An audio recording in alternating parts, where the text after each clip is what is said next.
સુરતના ઈચ્છાપુર પોલીસ મથકની હદમાં મોરા ગામ ખાતે એટીએમના મદદના બહાને એટીએમ કાર્ડ બદલી લઈ છેતરપિંડી કરનાર ઇટાઓને ઝડપી પાડ્યો હતો. સુરત પોલીસ કમિશનર અનુપસિંહ ગોહલત, અધિક પોલીસ કમિશનર બગડિયા, નાયબ પોલીસ કમિશનર સૈફાલી બારવાલ સહિતનાઓ સૂચનાને લઈ પીઆઈએસએ શાહની ટીમ પીએસઆઈ કેપી જાડેજા સાથે પેટ્રોલિંગમાં હતી. ત્યારે હેડ કોન્સ્ટેબલ નરેન્દ્રસિંહ અને પોલીસ કોન્સ્ટેબલ ચેતનસિંહ, જયદીપભાઈ અને પ્રદીપભાઈને મળેલી બાતમીના આધારે મોરા ગામમાં એટીએમ સેન્ટરના મદદના બહાને એટીએમ કાર્ડ બદલી લઈ રૂપિયા ઉપાડી લેનાર આરોપીઓ વિપેન્દ્રસિંહ, વિજયસિંહ ચૌહાણ રાજપૂત અને શિવપ્રકાશસિંહ રાજપૂતને ઝડપી પાડી તેઓ પાસેથી 14 એટીએમ કાર્ડ સાથે રોકડા રૂપિયા અને મોંઘાદાટ મોબાઈલ સહિત 62,000થી વધુની મત્તા કબજે કરી ઈચ્છાપુર પોલીસ સ્ટેશનમાં નોંધાયેલા 2 ગુનાના ભેદ ઉકેલી કાઢ્યા હતા. પોલીસ કમિશનર શ્રી સુરત શહેર, અધિક પોલીસ કમિશનર સેક્ટર 2 સુરત શહેર તથા નાયબ police commissioner Shri zone 7 Surat શહેરના દ્વારા વિસ્તારમાં બનતી જે ક્રાઇમની ઘટનાઓ છે એમાં જરૂરી કાર્યવાહી કરીને એફઆઈઆર નોંધી અને આરોપીઓને પકડી પાડવા ઝડપથી કાર્યવાહી કરવા જે સૂચના આપવામાં આવેલી હતી તે અંતર્ગત ઈચ્છાપુર પોલીસ સ્ટેશનની અંદર થોડા દિવસ પહેલા, લગભગ આશરે 15 દિવસ પહેલા 2 ફરિયાદ મળેલ હતી, જેની અંદર જે મજૂર વર્ગ છે એમને ભોળવીને એટીએમ સ્વેપિંગ કરતી હોવાની એક ગેંગ અંગે માહિતી મળેલ હતી. તે અંતર્ગત ઈચ્છાપુર પોલીસ સ્ટેશનના પોલીસ ઇન્સ્પેક્ટર દ્વારા તથા સ્ટાફ દ્વારા જરૂરી કાર્યવાહી કરવામાં આવી તથા 2 ગુના અત્રે રજીસ્ટર કરવામાં આવેલ હતા. આ 2 ગુનાના કામે એવું ધ્યાનમાં આવેલ હતું કે એક ગેંગ છે જે એટીએમની અંદર અમુક ગેંગ મેમ્બર્સ પહેલેથી હાજર હોય અને જે મજૂર વર્ગ કેમ પોતાનું એટીએમ કાર્ડ લઈને પૈસા ઉપાડવા માટે આવે ત્યારે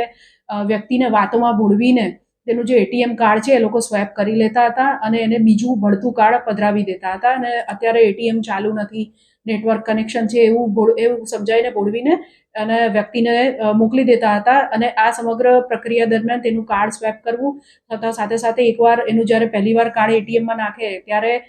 જે હાજર 2-3 વ્યક્તિઓમાંથી એક વ્યક્તિ એનો પાસવર્ડ જોઈ લેતો હતો અને આ રીતના કાર્ડ અને પાસવર્ડ મેળવીને ત્યારબાદ વ્યક્તિ એટીએમમાંથી નીકળી જાય ત્યારે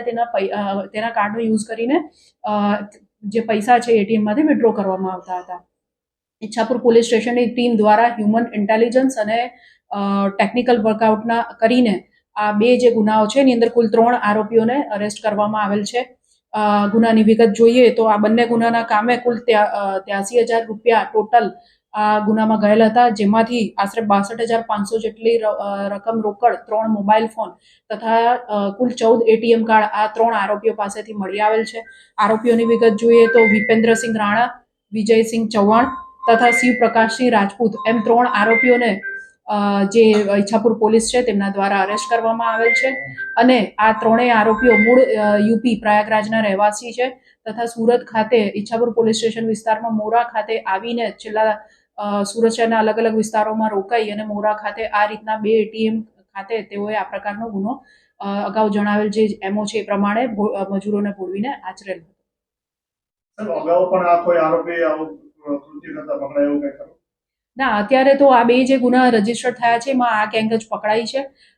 ગઈકાલે રાત્રે તેમને અરેસ્ટ કરવામાં આવ્યા છે અને જેમ કીધું કે કુલ 83,000માંથી 62,500 રૂપિયા ઈચ્છાપુર પોલીસ દ્વારા રોકડમાં રિકવર કરવામાં આવેલ છે અને આગળ આજે આ આરોપીઓને